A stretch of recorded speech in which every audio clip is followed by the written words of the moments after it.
Salah satu proyek strategi nasional yang ada di Sulawesi Selatan. Nah, Pak Ismail, bisa dijelaskan jalan tol akses MNP itu apa sih? Mungkin banyak yang belum mengenal jalan tol ini. Silakan Pak. Baru juga ya dioperasikan tanggal 2 Januari 2024. Ya, jadi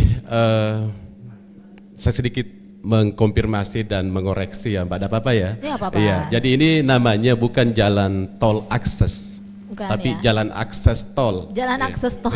iya. Jalan akses tol Makassar Newport gitu. Nah, disebutnya jalan akses tol Makassar Newport karena ini memang dibangun untuk mensupport program strategis nasional yang dibangun oleh pemerintah dengan membangun namanya Makassar Newport.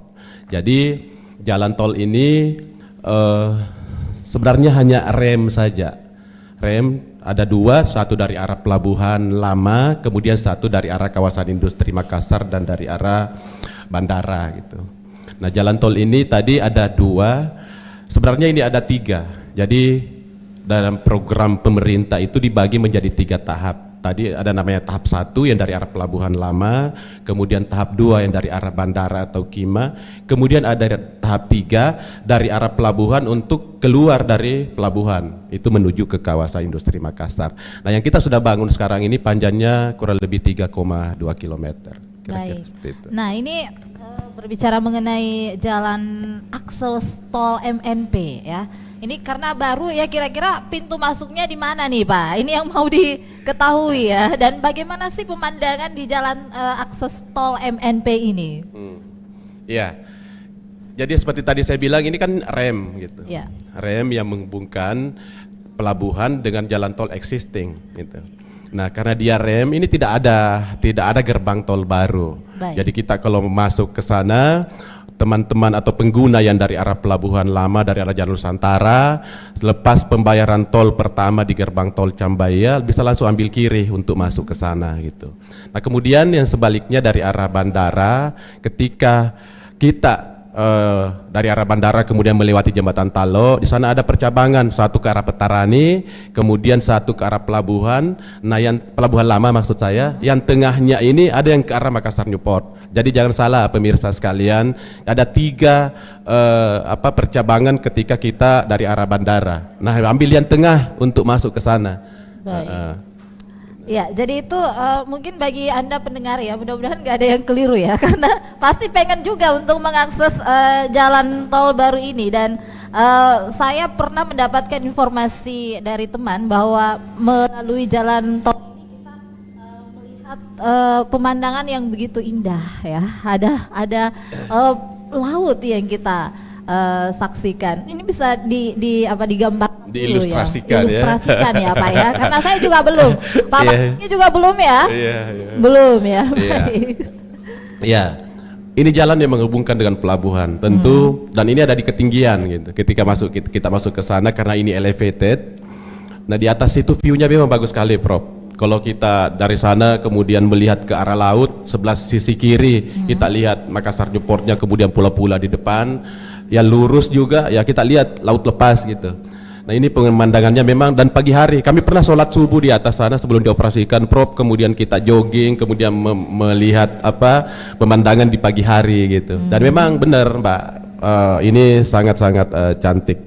Nah, buat pemirsa, karena ini memang jalan ini sebenarnya menghubungkan Makassar Newport, tapi kalau mau juga menikmati, pengguna biasa juga bisa tuh. Baik. Jadi masuk ke sana, kemudian turun dari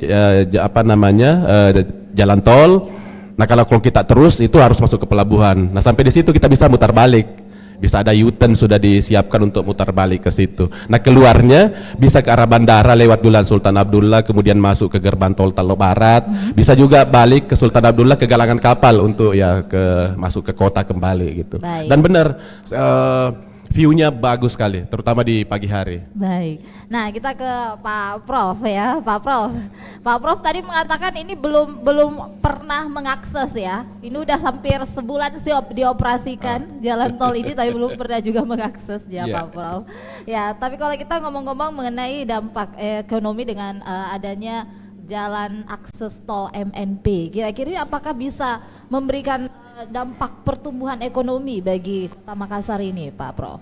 Iya, yang pertama kita tahu ya bahwa pemerintah selalu berupaya membuat pelayanan ya, fasilitas publik lah kira-kira, terutama dalam rangka untuk meningkatkan konektivitas ya.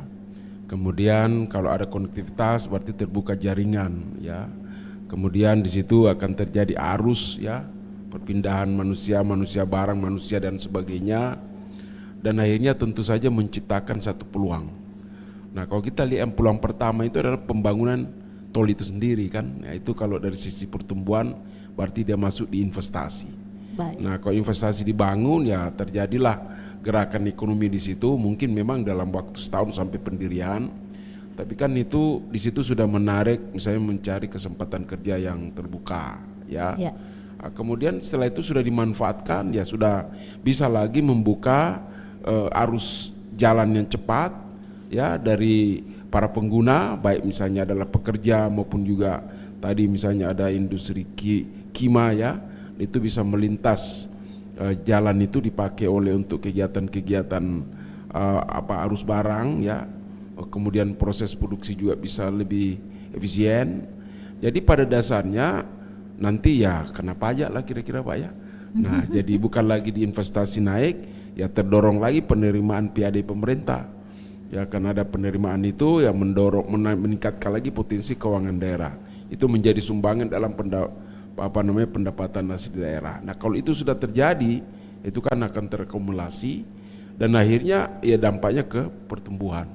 Nah itu yang kita harapkan. Jadi pertama dari sisi pengguna, yang kedua dari sisi pemerintah juga, ya tentu juga dari sisi pengusaha. Apalagi kan kalau tol kita ini rata-rata adalah bukan pemerintah full ya, tapi diserahkan apalagi di Makassar ini itu kerjasama dengan pemerintah sebagian, tapi lebih banyak di di swasta lah yang memotivasi itu dan ini tercipta ini. Jadi bagian-bagian peran dari pelaku ekonomi itu sendiri sudah tergambar. Ya belum lagi nanti menciptakan peluang-peluang misalnya di mulut-mulut tol ya, berdirinya misalnya properti baru ya, belum lagi kok misalnya bisa menembus melintas ya masuk ya akses tol misalnya, tol akses Pak ya. Tol akses. Akses tol ya. Jalan akses ya, tol. akses tol misalnya yang seperti ini ada port kan. Nah, jadi nanti seluruh kendaraan-kendaraan yang membawa sumber daya ya alam atau mungkin barang-barang ekspor impor dari daerah itu kan bisa melintas di situ dan itu mempercepat dan yang terutama tentu menghindari macet lah ya. Baik. Apalagi kalau sudah ada bisa dijadikan fasilitas bagian dari wisata, wah itu lain ceritanya lagi ya. Baik. Tapi menarik tadi bahkan Pak Dirut mengatakan ya bisa betul-betul diberi fasilitas sehingga kita bisa mutar-mutar situ ya alhamdulillah ya. Itu mungkin menjadi dorongan-dorongan pada terciptanya pusat-pusat pertumbuhan ekonomi ya. Iya. Iya, Pak Dirut, ini kembali ke Pak Dirut dulu ya. Nah, Pak Dirut, ini kan 2 Januari mulai dioperasikan. Nah, bagaimana dampak dari sisi arus lalu lintas di daerah Tukur Umar ini kan sering macet. Apakah ini bisa mengurai kemacetan dengan dioperasikannya jalan akses tol MNP ini, Pak? Ya, jadi pelabuhan Makassar Makassar Newport ini sesungguhnya juga kan sudah beroperasi sejak November 2018. Jadi soft launching oleh Menteri BUMN saat itu. Kemudian secara perlahan-lahan aktivitas pelabuhan itu sudah berpindah ke Makassar Newport sejak 2019 sampai sekarang gitu. Nah, sedikit mungkin menambahkan tadi pertanyaannya. Jadi kapasitas pelabuhan Laut Soekarno-Hatta itu dia itu 700.000 TEUs setahun gitu. Iya. Dan sekarang ini data tahun 2023 itu sudah 717.883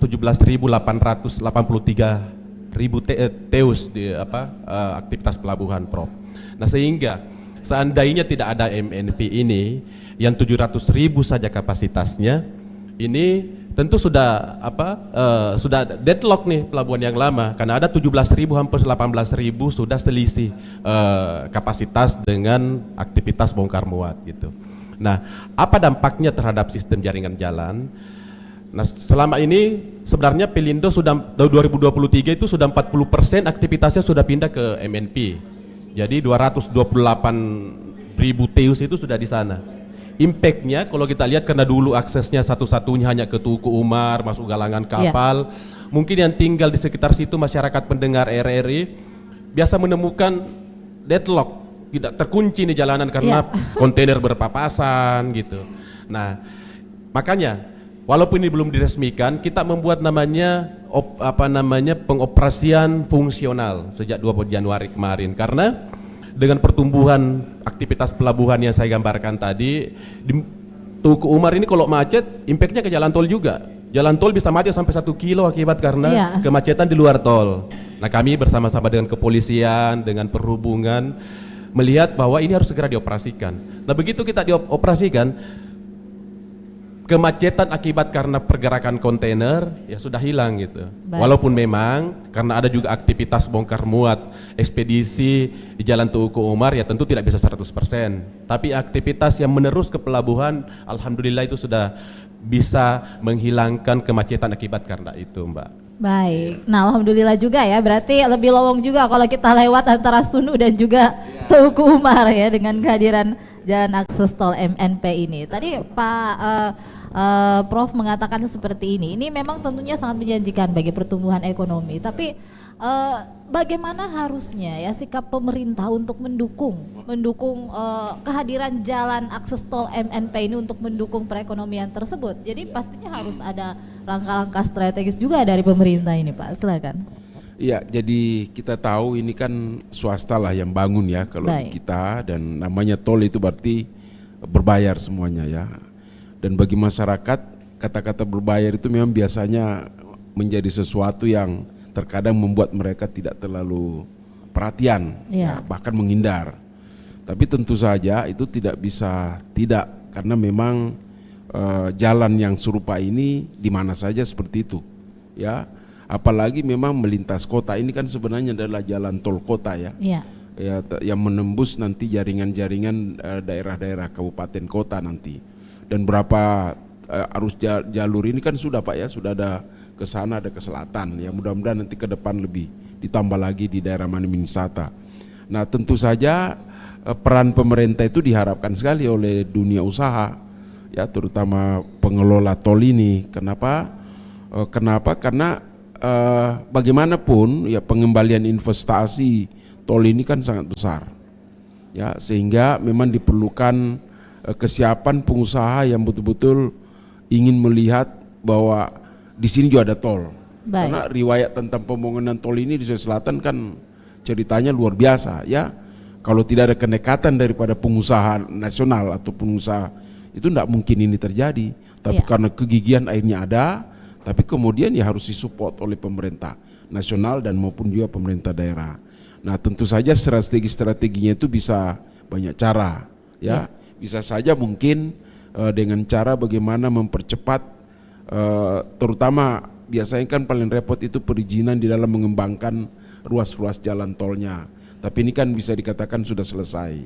Nah, kalau tidak ya tentu mungkin ada support, misalnya kompensasi daripada pengusaha itu dalam kaitan dengan pajak, ya kan? Mungkin itu kan memberikan dampak kepada pemerintah ya.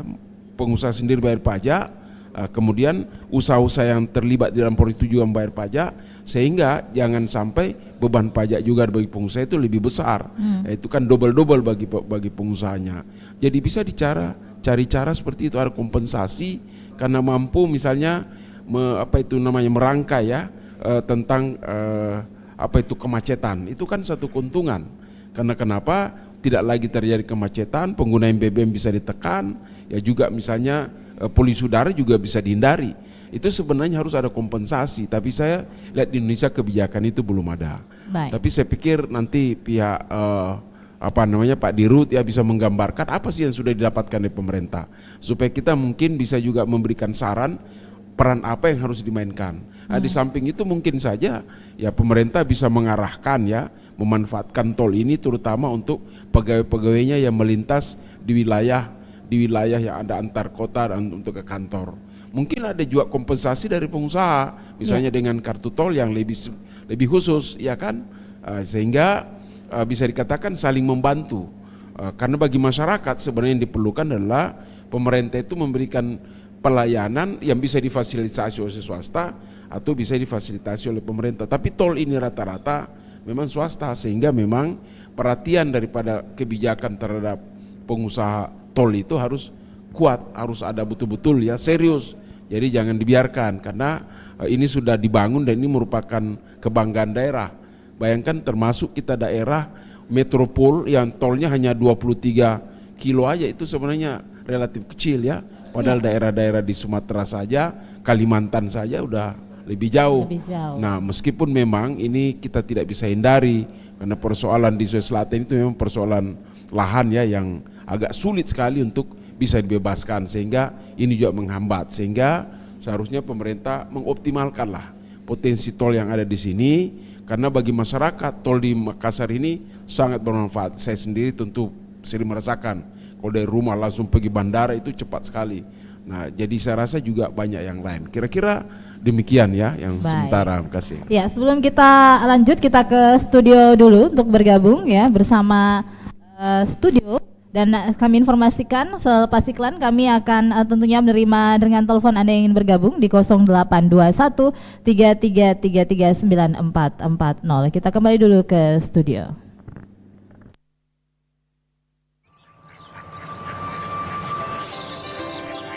Alam adalah kehidupan. Jangan biarkan alam dan lingkungan kita gersang sehingga tak dapat memberi kehidupan. Jangan warisi anak cucu kita dengan air mata, tetapi warisi anak cucu kita dengan mata air dan alam yang subur penuh pepohonan yang rindang. Mari kita menanam pohon di lingkungan rumah masing-masing.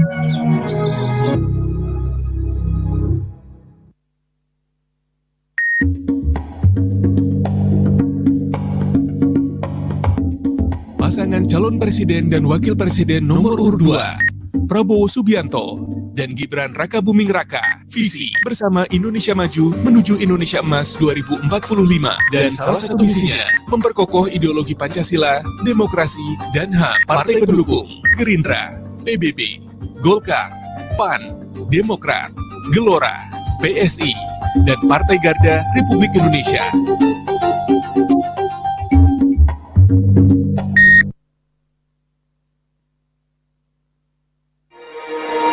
Bersatulah Indonesia, jangan pernah terpecah belah.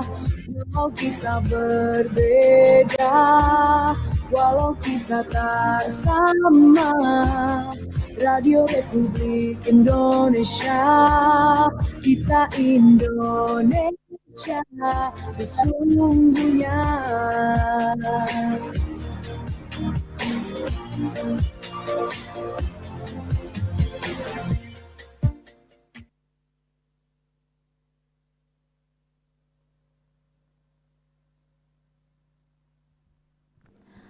Ya, baik pendengar dimanapun Anda berada, kembali bersama dengan kami di Dialog Luar Studio RRI Makassar untuk edisi hari ini, hari Kamis tanggal 1 Februari 2024, dan masih bersama dengan narasumber kami, Bapak Direktur PT Makassar Network Ismail Malyungan, dan juga pengamat ekonomi Unhas, Bapak Profesor Dr. Marzuki S.E. Dea.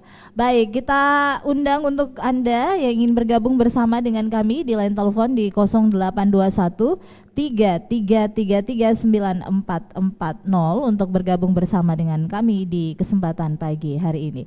Baik, melanjutkan tadi apa yang disampaikan oleh Pak Prof ya, bahwa tentunya harus ada campur tangan dari pemerintah Provinsi Sulawesi Selatan ataupun juga Kota Makassar ya, untuk tentunya bisa mengembangkan jalan akses tol MNP ini untuk pertumbuhan perekonomian kita. Ya, mungkin juga ya dari sisi pariwisata atau mungkin hal-hal yang mendukung perekonomian. Silakan Pak. Dengan ke saya ya. Ya. Iya. Jadi kalau pemerintah itu kan sebenarnya harus dua sisi ya. Satu di sisi publik sebagai pelayanan gitu. Satu juga harus juga pro terhadap dunia usaha. Nah, untuk menemukan sensitivitas yang paling bagus di antara 2 ini, nah di situ memang kami cukup merasakan bagaimana pemerintah sudah memberikan support yang baik gitu ya. Jadi akses Makassar Newport ini pendek-pendek hanya 3,2 kilo, tapi tantangannya juga tidak lebih kecil daripada kalau kita bangun jalan tol yang panjang gitu. Jadi ini agak unik nih sebenarnya jalan tol ini. Jadi lahannya dibebaskan oleh Pelindo sebagai bagian dari kontribusi investasi untuk dibangun jalannya. Kemudian pemerintah lewat PUPR kemudian menugaskan Badan Usaha Jalan Tol untuk membangun ini gitu. Nah, ketika ini dibebaskan, di sini ada peran serta masyarakat dan pemerintah gitu. Pemerintah sangat mensupport kita bagaimana pembebasan lahan ini bisa selesai. Walaupun memang ada banyak dinamika yang terjadi gitu.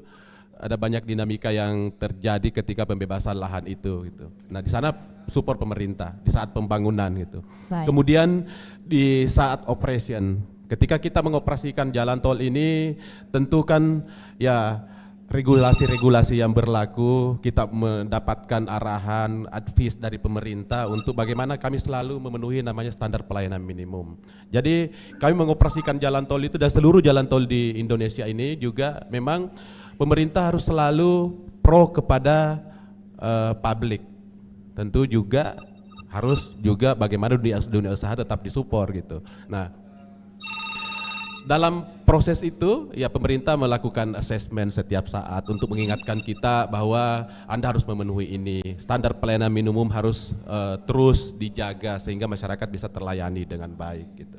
Tapi sebaliknya juga, ya kami juga terus memberikan kontribusi. Sebagai gambaran mungkin masyarakat kurang ngeh gitu, kurang sadari, kami dibayar PBB, jadi tol ini dibayar PBB-nya gitu.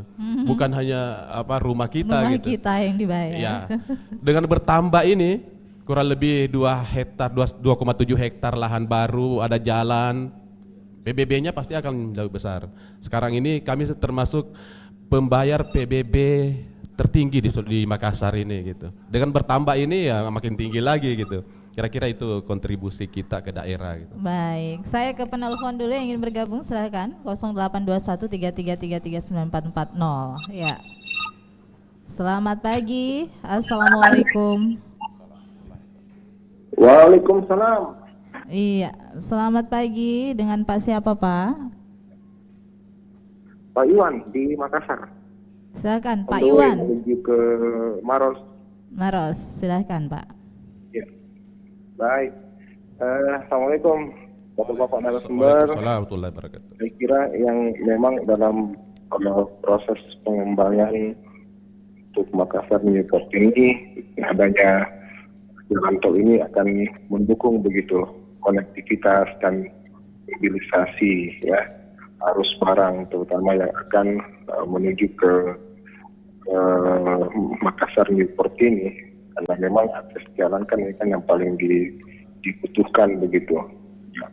Memang perlu ya, apalagi mungkin selaku investor ya, kalau perlu ini kan ditambah lagi nih untuk akses tolnya, karena kan saat ini kan tol existing ya, mohon maaf yang keluar di Maros itu kan sudah banyak kemacetan ya. Bagaimana ke depan dipikirkan supaya bisa nanti akses sampai dengan ke wilayah-wilayah yang tidak ada macetnya ya, supaya ini arus keluarnya barang ini kan lebih bagus, terutama mungkin wilayah ada pengiriman yang berasal dari Pangkep, Kabupaten Baru ya, ini bisa langsung menuju ke tol atau bisa masuk ke MMP, tidak perlu masuk lagi ke Kota Maros begitu. Nah yang kedua perlu juga diperhatikan jangan sampai kemudian ya dulu kan ada kisru begitu bahwa dengan dibangunnya tol layang ini, tol MMP ini menimbulkan keresahan di masyarakat sekitar ya. Nah, bahwa akibatnya ada banjir. Ini kan bisa jadi akan menimbulkan presiden buruk bagi mungkin calon-calon investor yang akan berinvestasi begitu, mungkin di sektor usaha logistik ya. Nah, karena jangan sampai kemudian jika ada kisur-kisur yang seperti ini ya, yang tersangkut paut dengan masyarakat itu juga akan menjadi pertimbangan investor begitu untuk berinvestasi di sektor-sektor logistik. Nah, dengan adanya kan MNP ini beroperasi NP, ini kan paling tidak ini akan memancing begitu nanti ya investor atau investasi-investasi di sektor-sektor lain, bahwa Makassar Newport ini kan nantinya akan bisa menampung barang dalam jumlah yang besar. Ya, kapal-kapal besar nanti bukan lagi hanya singgah di Surabaya, sudah bisa singgah di Makassar. Jadi ekspor itu bukan hanya langsung lewat Surabaya lagi atau lewat Jakarta, tapi bisa langsung dari Makassar langsung ke negara tujuan ekspor begitu. Saya kira begitu kira-kira. Jadi mungkin pengembangannya harus juga perhatikan AMDAL lainnya ya, AMDAL lingkungan ya, AMDAL lalu lintas, dan juga bagaimana ekspor dengan masyarakat sekitar. Saya kira seperti itu. Ya. Terima kasih Pak Iwan ya yang dalam perjalanan menuju Maros. Banyak hal yang disampaikan ini, dari item-item pertanyaannya banyak. Mulai dari dampaknya bisa ke banjir dengan pembangunan ini, terus investasi nanti ke Pak Prof, dan AMDAL, masalah AMDAL lingkungan juga ya. Ke Pak Ismail dulu dijawab ini Pak. Ya, terima kasih Pak Iwan. Alhamdulillah, dan dapat tanggapan begini kan membuat kita bisa punya kesempatan juga untuk mengoreksi diri dan menjelaskan ke masyarakat gitu ya. Jadi yang pertama tadi Pak Iwan lagi berjalan ke Maros dan melihat bahwa sebenarnya pengembangan jalan tol ini sudah waktunya untuk diperpanjang gitu. Nah, memang kami sebagai badan usaha, sebagai investor tentu juga kan sangat tergantung dengan pemerintah gitu. Kemudian membangun jalan tol itu harus dihitung sensitivitasnya dengan sangat teliti. Bisa saja kita bangun kemudian dibebankan ke masyarakat, tapi tentu juga kita harus mempertimbangkan bagaimana kemampuan masyarakat yang untuk mengabsorb tadi biaya yang muncul akibat karena dibangunnya itu. Nah, sekarang ini sensitivitas itu sedang dikaji dengan sangat baik oleh pemerintah maupun oleh kami gitu. Ketika waktunya memang sudah tepat, insya Allah itu akan dibangun. Tapi ya kami sebagai badan usaha itu menunggu juga tentu ikut kebijakan dari pemerintah gitu. Bukan hanya itu, pemerintah itu sebenarnya punya plan namanya ruas tol Makassar Parepare gitu. Yeah. Nah, cuma itu kan untuk jangka panjang tuh. Kemudian yang kedua tentang dampak lingkungan. Sebelum dibangun jalan tol ini tentu kita harus memenuhi studi AMDAL. Sudah dikaji. Nah, memang sebagai informasi juga kami membangun jalan tol ini sekaligus juga melakukan beberapa revitalisasi gitu. Jalan tol ini kita bangun menambah RTH kurang lebih 2 hektar ya. Kemudian kami merevitalisasi saluran di kawasan yang menjadi area proyek. Jadi yang dulu saluran itu ya kita lihat penuh dengan sampah, sekarang kita bangun. Kami juga karena penyebab genangan air itu di sekitar kawasan ini sebenarnya akibat kalau ketemu, Pak Wali Kota juga sering ngomong ya Pak Rob ya, ketemu antara curah hujan yang tinggi dengan air pasang. Nah, sehingga dalam proyek ini kita membangun pompa yang cukup besar. Kapasitasnya itu 50 liter per detik. Sudah dihitung catchment areanya yang mana itu bisa tercover. Nah, memang tanggal 4 Desember yang lalu ada sedikit riak akibat karena itu. Nah, di sini mungkin melalui kesempatan ini saya juga ingin menghimbau ke kita semua, baik itu pemerintah kemudian masyarakat sekitar, bahwa apapun yang kami bangun itu harus mendapat support dari masyarakat. Karena yang namanya banjir, drainase itu kan sistem, Prof. Kami buat baik muaranya, tapi di hulunya tidak sempurna, itu juga tidak bisa maksimal. Yang kemarin itu kenapa bisa sampai pompa kami tidak bisa berfungsi maksimal, karena begitu hujan turun keras, tiba-tiba sampah dari kawasan itu mengalir begitu deras gitu. Nah, faktor-faktor ini memang yang menjadi harus kita care sama-sama supaya ini bisa optimal. Mari kita simak sama-sama nih. Jadi sebenarnya sudah dikaji, tapi ada hal memang yang ya saya melihatnya ini extraordinary, memang luar biasa ini kejadiannya sehingga muncul itu. Dan kita sudah mengajak masyarakat termasuk juga adik-adik mahasiswa untuk melihat nih. Mari kita sama-sama membenahi ini sehingga ini tidak terulang gitu. Itu saya kira. Ya. Nah, Pak Prof, tadi ada disampaikan ya untuk daya saing investasi, menarik investor ya untuk masuk tentunya dengan adanya jalan tol ini. Ini seperti apa yang strategis yang harus dilakukan, Pak Prof? Ya, jadi sebenarnya kan kalau kita lihat dari program nasional ini kan tahun 2025 ya menuju tahun 2045 itu kan pemerintah sedang masih getol-getolnya lah untuk mendorong kapasitas jalan tol yang tersedia. Kalau kira-kira ya antara 6.000-7.000 kilometer gitu ya, itu kan satu hal yang sebenarnya masih peluang. Nah bagi daerah-daerah tertentu terutama di timur ini kan Makassar atau Sulawesi Selatan ini kan sebenarnya daerah sangat hub ekonomi ya, yang memang seharusnya fasilitas layanan publik di antaranya tol itu harus lebih banyak. Kita sangat terbatas menurut saya ya, khusus Sulawesi Selatan. Tapi kalau misalnya sudah terjaring antara Sulawesi sama dengan di Jawa atau Sumatera, itu kan bisa lebih jauh. Tapi mungkin bukan hal yang mudah dibanding dengan di Jawa ya atau di Sumatera. Ini agak unik memang kita di sini. Sehingga memang pemerintah kelihatannya di satu sisi masih mengalami hambatan untuk bisa mendorong dengan sangat bagaimana tol itu tumbuh. Nah, itu satu. Tetapi bagaimanapun juga bagi dunia usaha terutama yang bergerak di bidang ini yang dari baik nasional maupun internasional, ini bukan berarti sesuatu yang harus dihindari, tetapi tentu memang mereka juga harus melihat kondusivitas ya, seperti Pak Iwan katakan kondusivitas, bagaimana kesiapan masyarakat ya, yang bisa menjadi bisa dikatakan objek juga sebagai subjek daripada pengguna tol ini bisa menjadi terangsang. Nah sehingga peluang untuk permintaan penggunaan tol itu meningkat. Jadi kalau lihat dari daya saing itu memang pertama dilihat ketersediaan lahan, kemudian jaringan arus yang akan dilayani, berapa jauh, berapa panjang, berapa penggunanya, kemana target hubungannya. Di Sulawesi Selatan ini kalau antara selatan utara kemudian tengah itu sebenarnya memang memerlukan tambahan itu ya. Hanya memang itu sekali lagi persoalan lahan ini bukan hal yang mudah ya, karena perkereta api kita saja itu belum bisa selesai. Nah itu satu. Kemudian regulasi juga memang pemerintah harus memihak ya, supaya jangan sampai bagi pengguna bagi swasta yang bangun tol itu ya sekali lagi harus ada kompensasi. Kalau tidak ada mereka tidak terlalu tertarik. Iya. Nah, kemudian yang ketiga masyarakat sendiri ya harus sadar bahwa tol itu dibangun bukan untuk siapa, untuk mereka sendiri.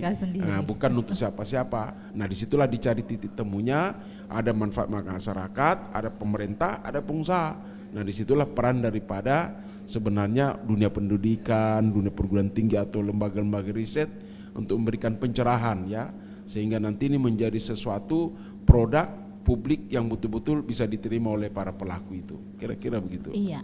Nah ini berbicara mengenai pertumbuhan perekonomian khususnya di Sulawesi Selatan. Kalau kita melihat bahwa di Makassar ini masih kalah dengan pendapatan dari Luwu Timur ya, dari perusahaan nikel tersebut. Nah apakah dengan adanya jalan tol MNP ini tentunya ini bisa memberikan pertumbuhan ekonomi yang lebih baik, tidak ada antara satu kabupaten dengan kabupaten yang lain dengan hadirnya jalan akses tol MNP ini? Ya, kalau dari sisi share pendapatan kan Makassar masih terbesar ya, ya terbesar.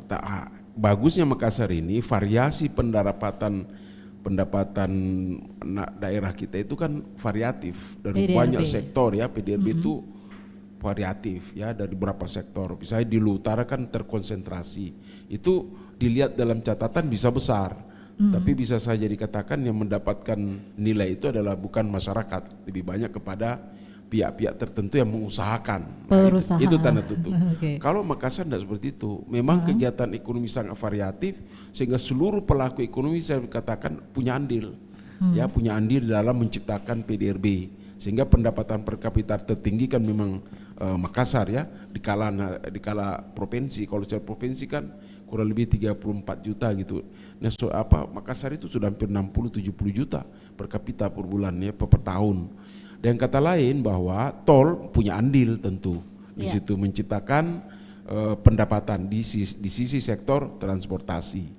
Nah, peran dari sektor transportasi di dalam PDRB kita ya kota maupun provinsi itu ya memang cukup besar sebenarnya setelah kasus pandemi ini menaik lagi.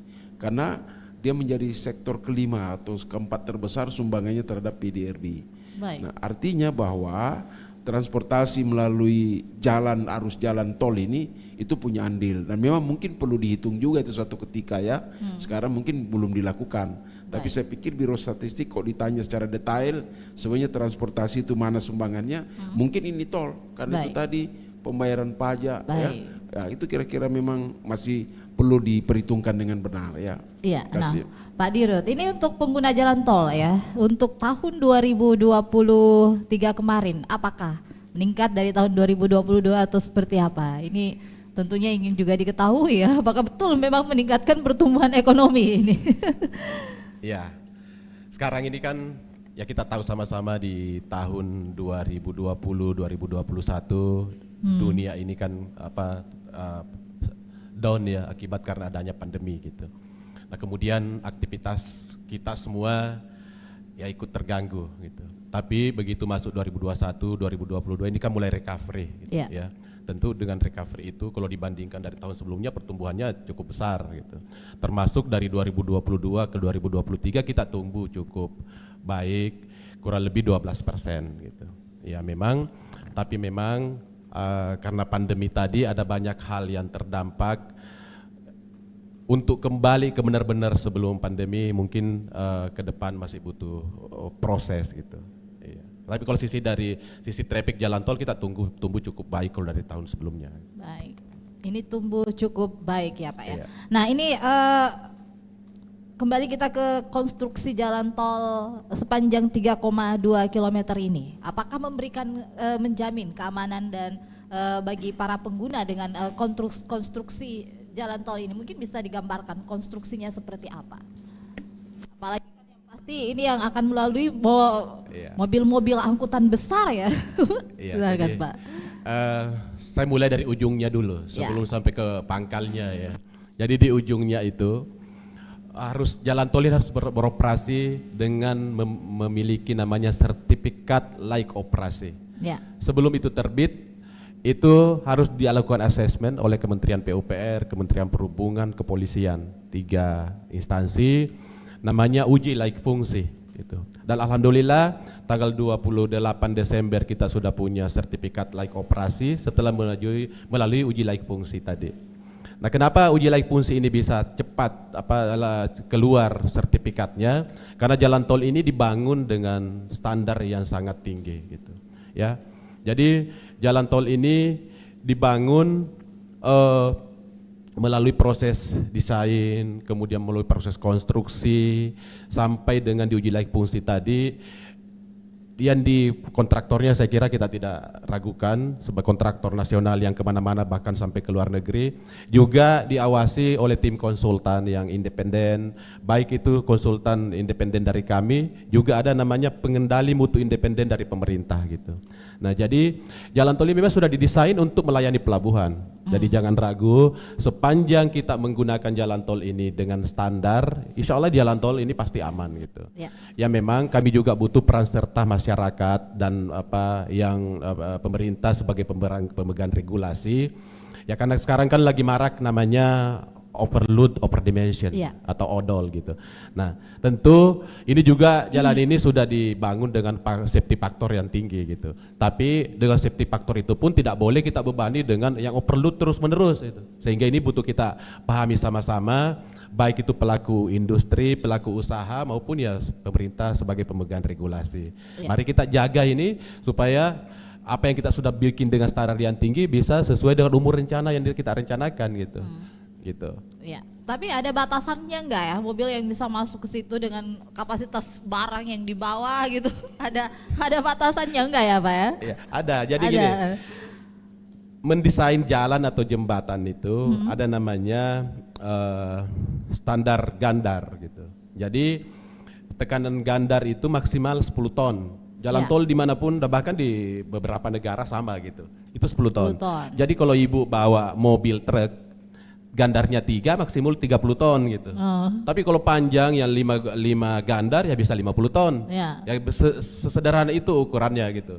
Nah, yang dimaksud sebagai overload itu ketika gandarnya 5 diisi 60 ton. 60 Gitu. ton. Itu sudah overload gitu. Nah, sehingga pelaku usaha, para pelaku transportasi, mari kita memahami itu bahwa ada standar-standar yang harus kita penuhi ketika menggunakan jalan, bukan hanya jalan tol layang gitu.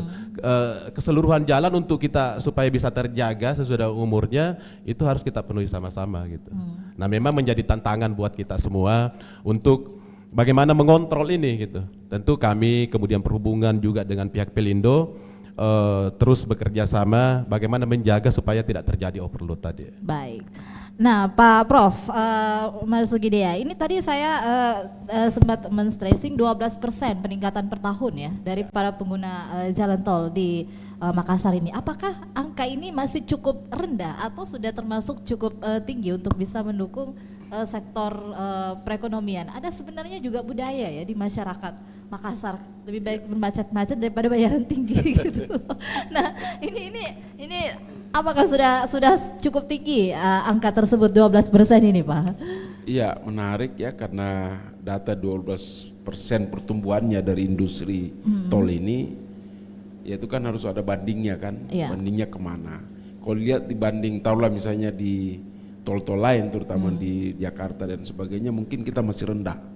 Iya. Ya masih rendah, ya tentu kita harap jauh lebih tinggi. Mungkin perusahaan sudah menghitung berapa BOP pertumbuhan yang wajar ya terhadap untuk menutupi segala biaya operasi, biaya infrastruktur, pokoknya macam-macam biaya. Saya perkira itu mungkin antara 17 sampai 20% kalau mau, sehingga bisa dianggap bagus. Dengan kata lain, memang kalau 12% berarti masih cukup rendah. Dalam arti bahwa memang masyarakat berarti belum terlalu banyak memanfaatkan jasa tol ini untuk menjalankan aktivitas ke kantor, aktivitas bisnis dan sebagainya. Nah, ini harus dicari tahu ada apa sebenarnya kan.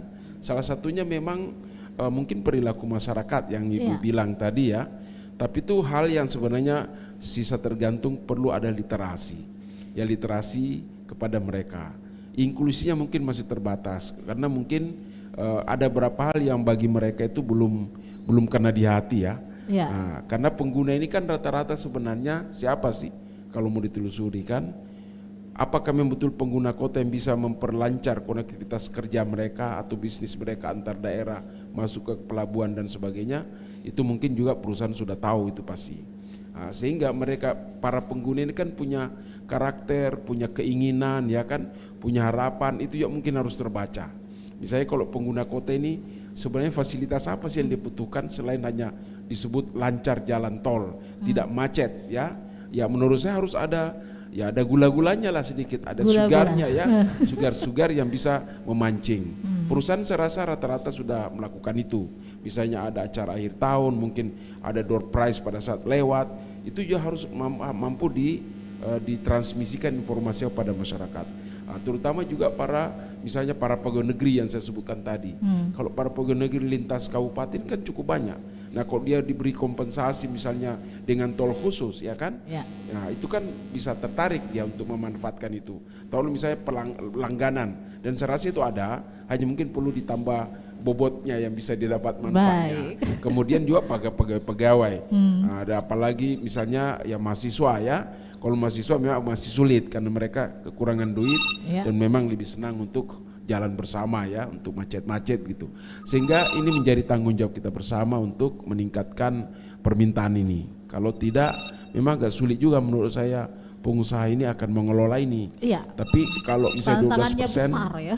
tantangan besar, masih ada gap. Saya tidak tahu Pak Dirut mungkin bisa jelaskan gap daripada BOP untuk per tahunnya itu dengan tumbuh seperti itu gimana itu? Nah, sehingga nanti bisa didorong untuk lebih tinggi. Ya, sebelum nanti Pak Dirut menjawab, silahkan untuk Anda yang ingin bergabung. Selamat pagi, Assalamualaikum warahmatullahi wabarakatuh.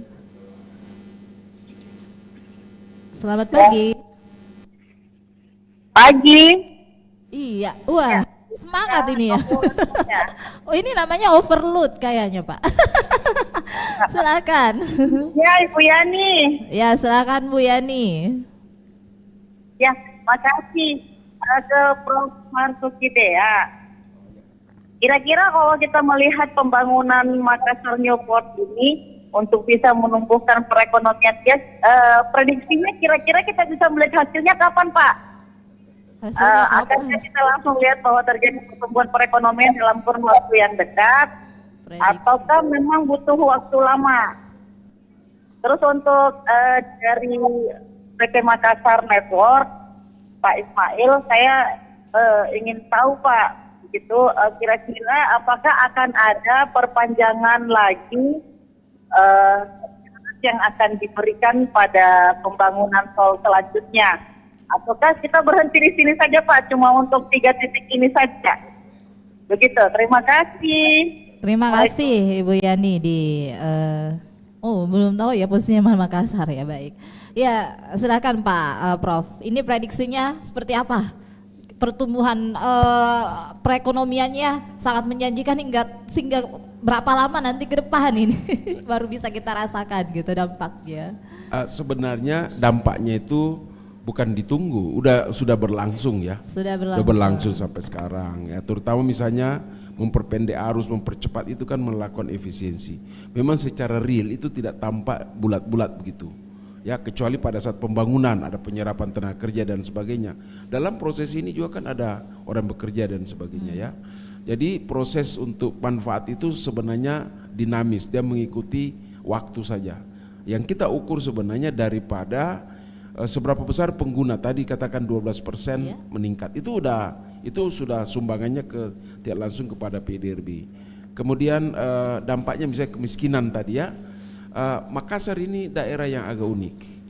Adalah di seluruh Sulawesi Selatan ini Makassar adalah tingkat kemiskinan terendah, tetapi tingkat kemiskinan tertinggi tapi pengangguran yang rendah sekali. Artinya bahwa banyak orang miskin di sini itu sebenarnya bukan ya karena tidak bekerja. Ya kan, karena logikanya kalau orang bekerja kan tidak miskin. Ini banyak sekali menganggur.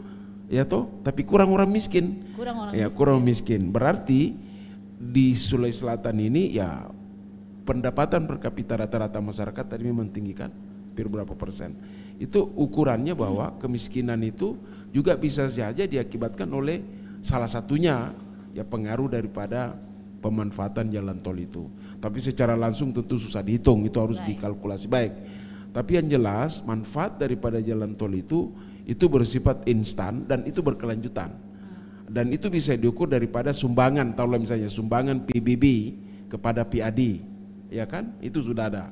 Kemudian sumbangan daripada kecepatan efisiensi perjalanan yang kalau tidak salah bisa memotong 35-40% biaya, ya, termasuk efisiensi logistik, ya. Itu kan kalau misalnya dia lewat jalan tol itu kontrak bus-bus kontainer itu berapa biayanya kan BBM, dan itu bisa menciptakan pencemaran. Dengan kecepatan ini pencemaran udara juga bisa lebih bagus. Jadi memang dampak langsung yang terukur itu untuk tol itu sebenarnya bisa dibilang intangible, tetapi tangible-nya itu yang dirasakan oleh masyarakat langsung dan pembayaran dilakukan oleh pengusaha itu. Dan yang terakhir yang tangible itu adalah merupakan satu nilai tambah bagi wilayah. Karena sangat ironi rasanya ada daerah metropolitan tolnya nggak ada. Itu salah satu ciri. Itu bukan berarti elitis atau eksklusif, tapi itu sudah tuntutan ya. Karena terus terang teman-teman dari Jakarta kalau datang ke sini itu lewat tol langsung kesimpulannya sederhana sekali. Pendek sekali Pak jalan tolnya ya. Apa memang tidak ada tanah? Wah, kan enggak enak enggak bergengsi juga kita. Saya kan di Bali aja luar biasa kan. Panjangnya bukan melintas jalan di tengah laut. Nah kita kok enggak seperti itu. Ya tapi insya Allah ke depan prospek daripada tol ini tetap ada ya. Memang support dari semua pemangku kepentingan, terutama pengusaha masih ada niat invest, pemerintah harus support, masyarakat pengguna harus menganggap tol adalah pilihan yang baik untuk menyelesaikan berbagai persoalan pekerjaan atau mungkin kebutuhan-kebutuhan lain. Iya, silahkan. Nah ini karena masih pendek, tadi juga Ibu Yani menyinggung, adakah masih mau diperpanjang lagi tolnya ini Pak? Silakan Pak. Ya, sebelum itu saya ingin melanjutkan yang tadi angka 12% itu sebenarnya Ya. kan saya sampaikan bahwa kita dalam masih proses recovery dari COVID jangka panjang gitu. Jadi mengukur pertumbuhan traffic sebenarnya itu tidak bisa langsung 1 tahun ini berapa gitu. Jadi tadi yang saya sampaikan 12% itu sebenarnya adalah rata-rata dari 21 ke 22, 22 ke 23 pertumbuhan setelah COVID itu kira lebih 12% gitu. Nah ini menunjukkan apa? Sebenarnya kalau pertumbuhan traffic di kota sebesar Makassar itu idealnya sebenarnya dari transportasi itu akan ekuivalen dengan pertumbuhan penjualan kendaraan gitu kurang lebih. Nah itu biasanya kurang lebih 6%. Jadi kalau lihat sekarang ini sebenarnya tumbuh sudah rata-rata dalam 2 tahun 12%. Hanya tadi karena ini adalah pertumbuhan sebenarnya adalah proses recovery, pengembalian dari apa yang sudah terjadi gitu. Nah, sehingga sebenarnya kita masih berharap bahwa masyarakat mari kita memanfaatkan jalan tol ini lebih maksimal gitu. Sehingga fungsi dari investasi yang begitu tidak sedikit ini bisa lebih optimal gitu, Mbak. Nah, kemudian dari Mbak siapa? Mbak Ani, Ibu Ani tadi Mbak ya. Yani, Iya. Tentu ya ini menjadi harapan dan cita-cita kita semua tentu saja. Kita tidak berhenti di sini gitu. Karena tidak ada kata berhenti dalam membangun ya Pak Prof ya. Tidak ada kata berhenti dalam membangun. Nah, kita sekarang ini sudah punya kurang lebih 24 lebih kilometer, hampir 25. Ya harapannya memang ini terus berkembang dan berlanjut.